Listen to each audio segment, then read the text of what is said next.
trying so very hard to get the glare out of these glasses.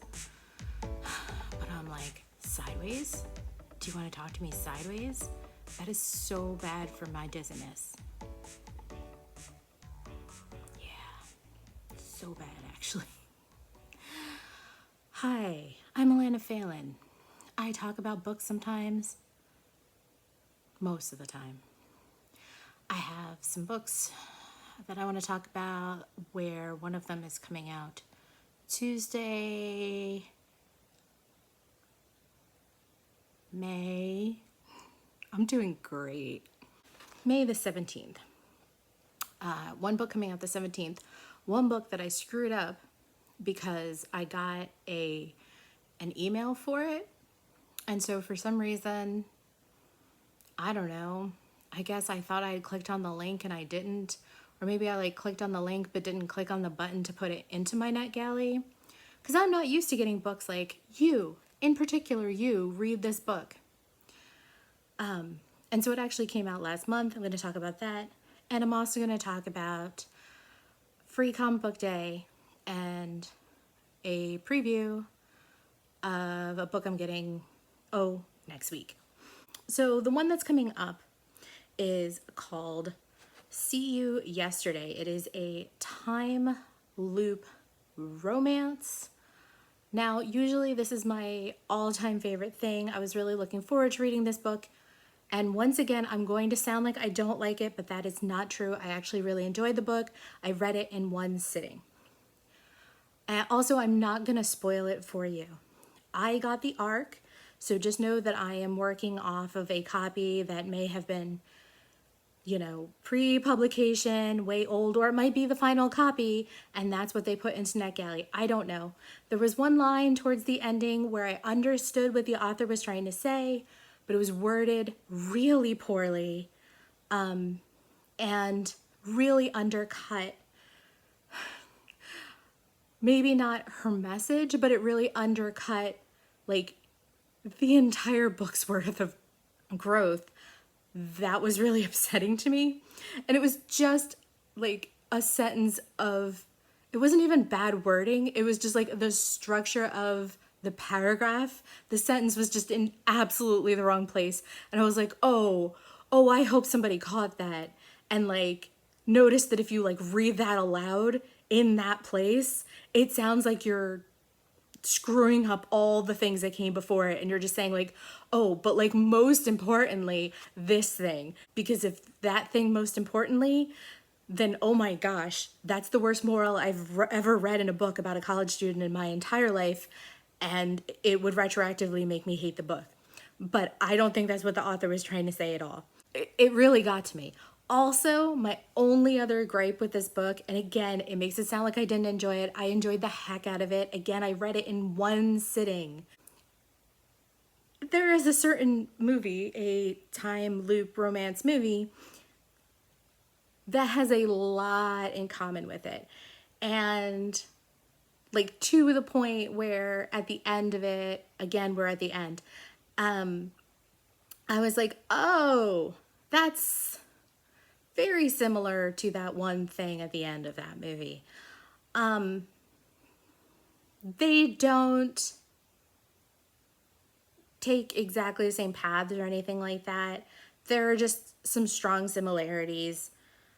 I am a very strong proponent of believing that YA is for younger people and new adult is for younger people at its basis. So I don't consider myself in my 40s to be the main reader of this book.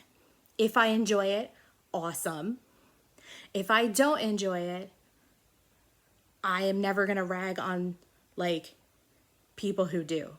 So I really love that kids have their own version of Memento and The Talented Mr. Ripley in E. Lockhart's, I can't remember which one it is. And I'm I see people who are ugh, it's just like this.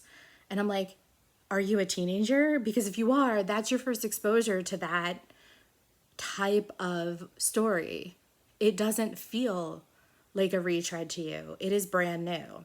That's why all these pitches work, right? It's like, oh, this pitch is an updated Gatsby. So I'm not mad at the similarities between this and that movie, which I'm not even going to name because I don't even want people to put them together necessarily. But there were strong similarities to the point where that little bit at the end, I feel like if she didn't, it's kind of surprising to me. But if she did and she wanted to bring something like that to young adults and new adults, cool. But as an adult reader, I was like, it's been done, but maybe not for this age group. I love time loop romances. This was a cute one. I really liked the things I would say were unique about the book. Some of the things that the characters had to get through personally, right? So, of course, my jam, which is the trauma in the romance, were interesting and dealt with pretty well. The pacing is strange because you've got this like very bouncy beginning. It blows through the first 30% and then it like really slows down to get into that sense of like, oh my God, I am not having fun with this. I am trapped. How do we deal with this? How do we deal with each other? Because it's a character who gets trapped in a time loop on her first day of college, and then she realizes that there's somebody in that time loop with her. Yeah, and so the pacing slows down a lot, but that doesn't necessarily, like, it doesn't drag. And it could have dragged a lot. It's just such a very abrupt change of pacing, and then the pacing starts to pick up very strongly for the last third. You're so mired in the mired. I was gonna say entrenched, and then I changed my mind. You're so mired in the story anyway, and the characters, and what's going on, and all these other things, that you're just like, yeah, okay, what happens next? It doesn't matter that the pacing really changes. It's just noticeable. Yeah. So that's See You Yesterday. The other book that I read that came out last month, April, is by Claire Kahn, who I have talked about before and will talk about every time that she puts out a book. She is absolutely just doing things that I feel like other people aren't doing in fiction, in like with major publishing. And maybe they are, and if they are, please tell me what those books are, but I haven't seen anything like what she's doing. And what she's doing is she's writing poly friendly, and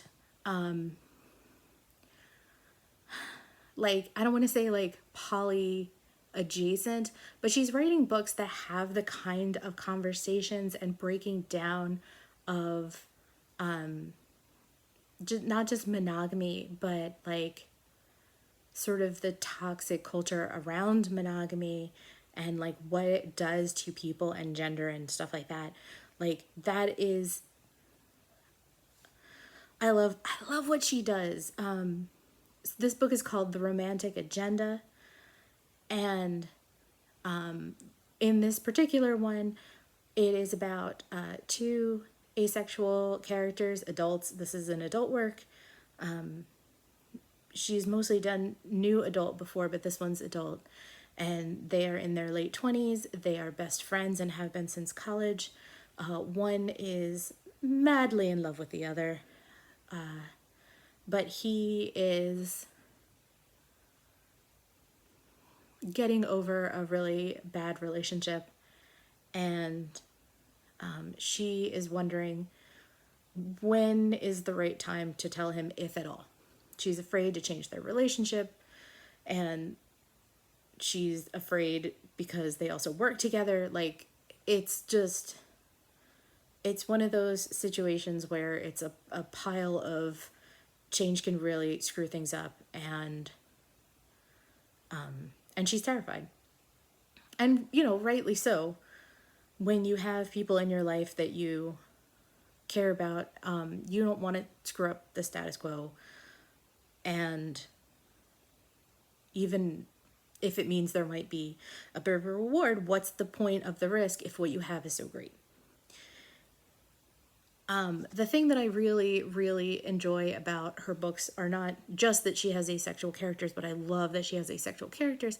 It's that they all really are looking to create lives for themselves that work the way that they want them to, which to me is what poly is, which it is not.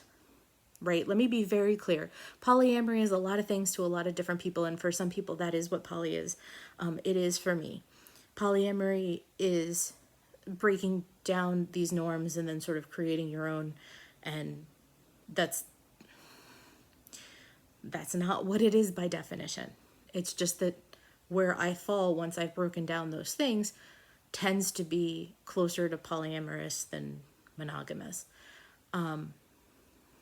Her characters in the past in some of her other books have been polyamorous or monogamous or open, but it's always about what works best for me. And so, you know, you see the spectrum of asexuality in this. You have someone who is who has sex and has sexual relationships a lot, and someone who hasn't. And I think it's really important to have a book like that because asexuality is still so very misunderstood. People get it confused with celibacy a lot. They don't understand what it is. They don't understand why demisexuality might fall underneath it. They don't think that demisexuality exists. And it's really interesting to me because what the books do is, if you take her work as a whole, you get like the widest range of these characters and how absolutely positively varied and wonderful they can be. And what kind of relationships that they can make. And I think that that's really important because when you see that as someone who's not asexual, maybe you can see that doors don't have to be closed. You don't have to be freaking rude. And yeah, just, I mean, some of my favorite people are asexual. I fall technically on the asexual spectrum. Like, without people in my life, I don't care. Like, my most meaningful relationship right now is with Oscar Isaac. And like, what does he care about me? Don't tell my best friend. And yeah, so like,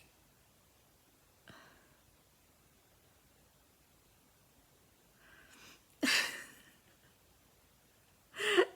I'm not like, you know, off dreaming about a life with Oscar Isaac. I just see him on the TV and I'm like, or like on the internet, and I'm like, he is just an attractive man. And that's the extent of like my attraction to anyone right now. Maybe still some like lingering David Tennant. I just don't care about anything right now because I don't have anyone in my life that I care about that way. That's how I feel about it all. If there were someone, then you would see me be all like cow-eyed, moon-eyed, something-eyed, and I would just be like, oh. And then around them, I would have a different persona, which has it's none of your business. And yeah, that's how that works for me. Anyway, so this book is great. It's funny. I think that you're going to have a group of people who are like, this is a great book, and you're going to have a group of people who are like, I find the main character very irritating, which, fine. That's your prerogative. I think she's great. Her name is Joy. She is very good at making her own fun. There is a level of selfishness to her that I enjoy because it feels very real. And I may say this as someone who believes that like everybody is selfish and that selfishness is only a bad word to describe people when they are being selfish at someone else's expense.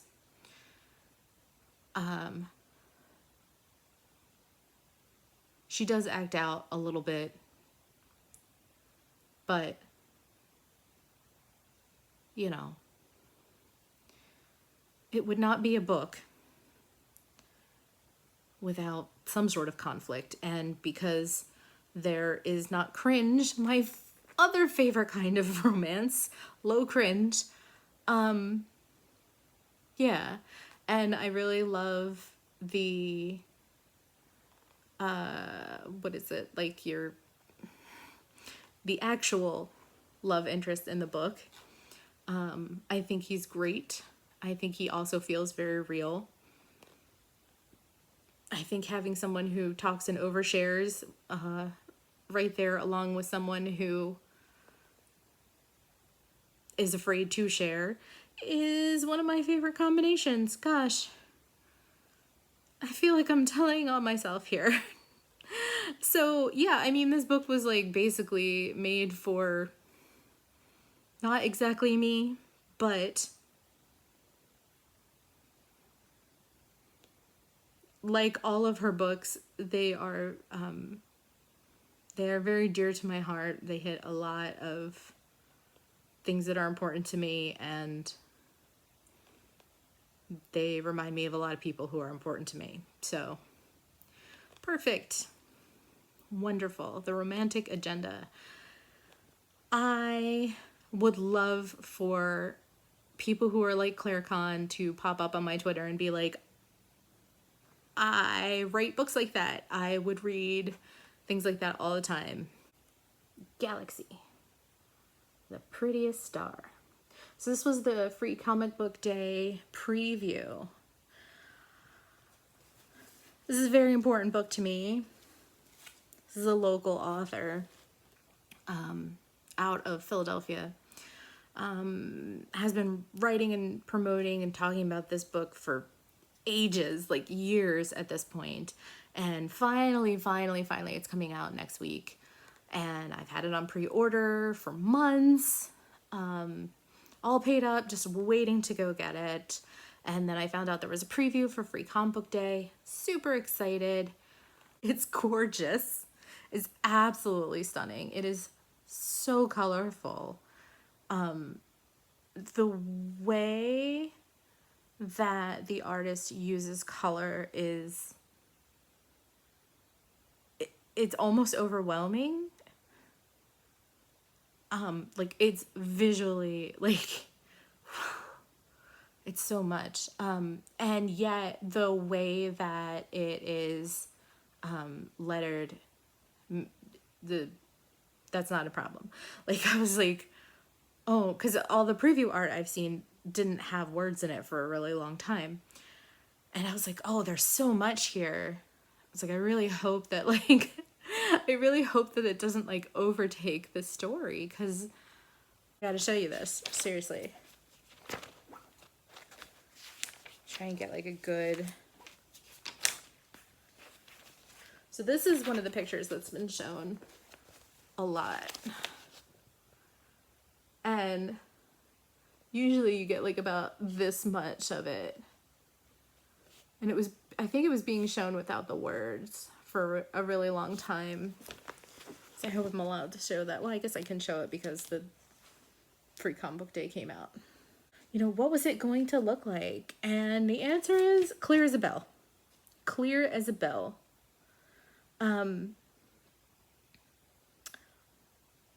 I was worried I was going to cry through the whole thing. I really was, because it's a trans book by a trans author. It's about an alien princess,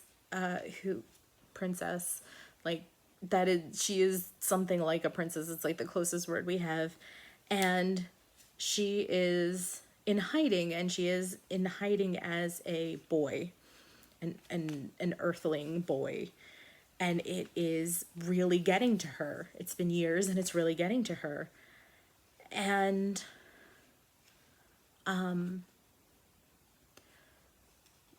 yeah, so I think it's really cool. Super excited to read the whole thing though.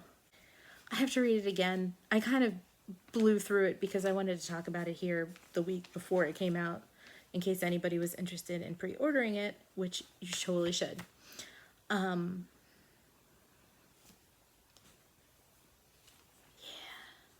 Years. It's like DC hired her years ago to write this.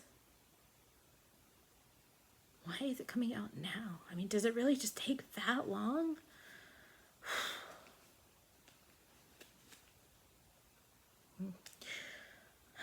Anyway.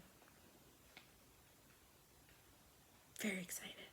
I'm very excited to get my book next week. I want to see the whole thing, all of these colors, all of this story, and I know the dog talks, and it's not in here. I'm very sad about it.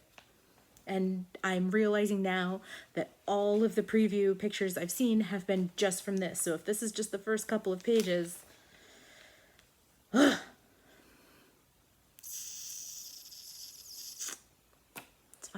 It's fine. I can wait. It's just a week.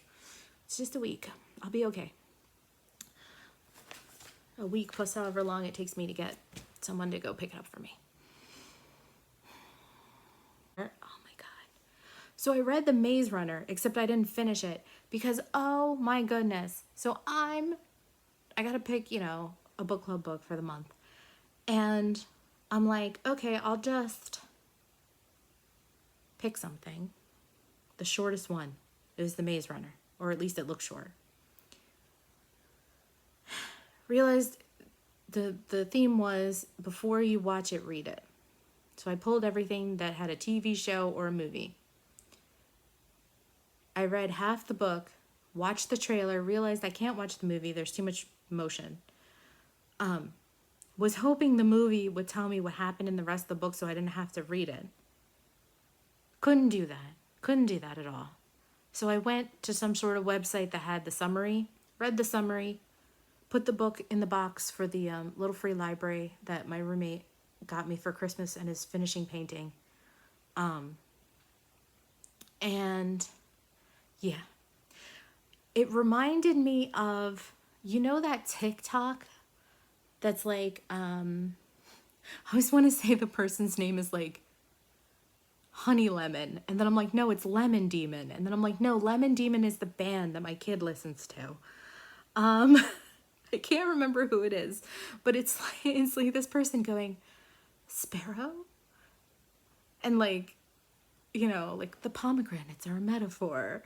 And it's like, it's like making fun of YA books and how it's all, I have to go, I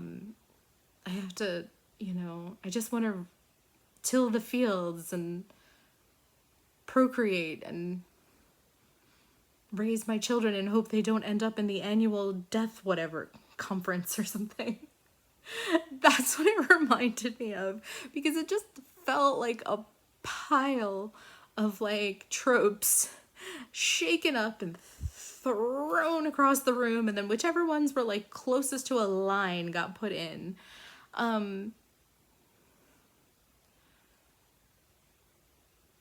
And then I messaged one of my library kids. I'm like, Was this you? Were you the one who told me to do this? And he was like, no, it wasn't me because I hated it. I was like, good.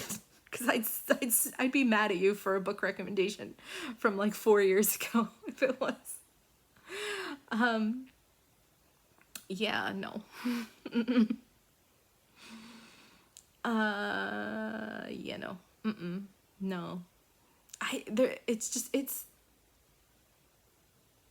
like, I didn't like the plot, but I really did not like the writing. It's like, here are a bunch of people. It's hard to tell a lot of them apart.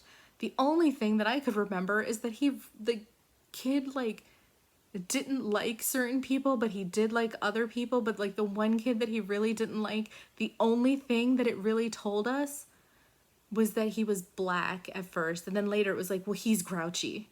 And I'm like, he doesn't sound any more grouchy than any of your other characters. You really need to learn how to write enough to distinguish your characters. They all sound like they're saying exactly the same thing to him, which is okay. But you're not telling me, like, why. And then, like, one line was like, but he said it in a way that made Thomas like him. Okay. That's not... It's a real clunky way of letting me know, but at least you let me know that time. Because as far as I, like, was thinking for a while, it was just that, like, Thomas was as much of a jerk as anyone else, and he was racist. Because Albie or whoever it was, because I can't tell them apart, the only thing about him that was different from everyone else is that he was black. Oh, and he said ain't. Because no one else did. That's how I was pretty sure he was the black one, and then I went back and checked and he was. But then Thomas decided he liked him anyway. And then really it was Gally he didn't like. I'm like, what?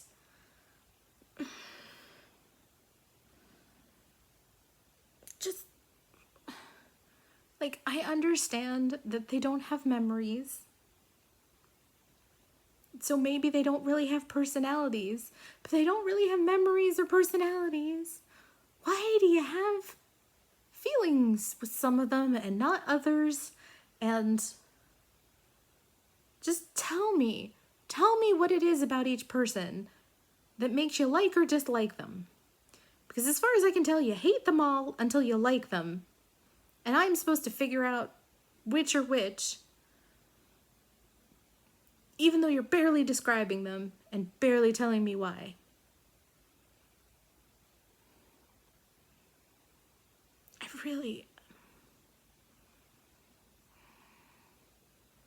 It's like, we barely have any memories, but we remember how to be misogynistic jerks. Cool, my favorite kind of book.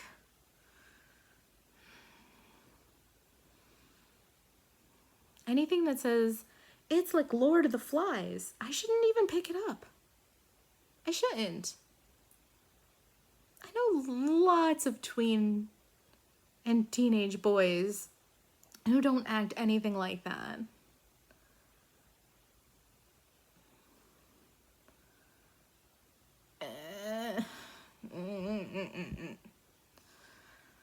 So, I tried to have a book. I could try Discovery of Witches next, but I need to get ready for my video for next week, which means I need to read 2 books, and then I would have time to read A Discovery of Witches. And then I'd have to maybe try the show. I have a friend who watches it. She wouldn't say whether or not it was good, the book or the show. I think she said something like, check in with me when you're done. That's worrying.